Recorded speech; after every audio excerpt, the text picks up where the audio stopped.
let's look at how to fix your Ninja blender if it won't run. And sometimes people just assume their blender is broken, but there's actually a lot of safeguards on this blender to prevent it from running when you don't want it to, which is great, but it also means it can be a little tricky if something goes wrong. And this is 3 different things to look at to fix that.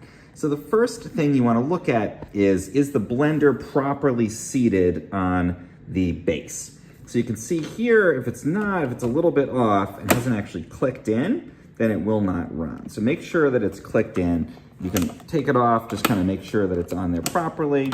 You want to align it with the little line there when you put it on, and then you can see that lock it in place. That's the first thing to check. If that's not done properly, then it's not going to run at all.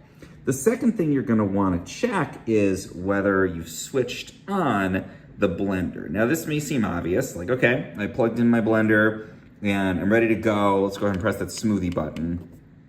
No, nothing's gonna happen with that. The smoothie button is not lit up. What we actually have to do is first switch the blender on there, and then we'll be able to press the buttons to select whatever our options are on that.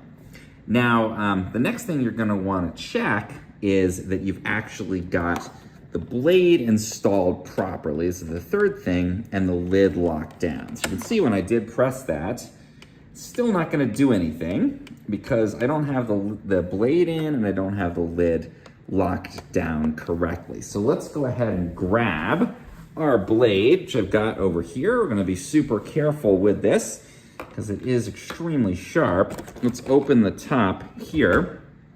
Make sure that our blade is seated nicely on there. And then we're gonna put our lid on. And if we try to run it at this point with the lid just like that, again, nothing at all is going to happen. We need to make sure that our lid is actually clicked in on the top of the blender. And so that's what we've got. Sometimes I like to hold the top down just to make sure it stays clicked in if it doesn't seem to be operating. And now I'm gonna go ahead and press this smoothie button and we are good to go. So check those things out. If you find that your Ninja blender isn't working properly, again, start with making sure this is seated properly on there. Make sure you switched it on and didn't just go to press the buttons. You should see them illuminated.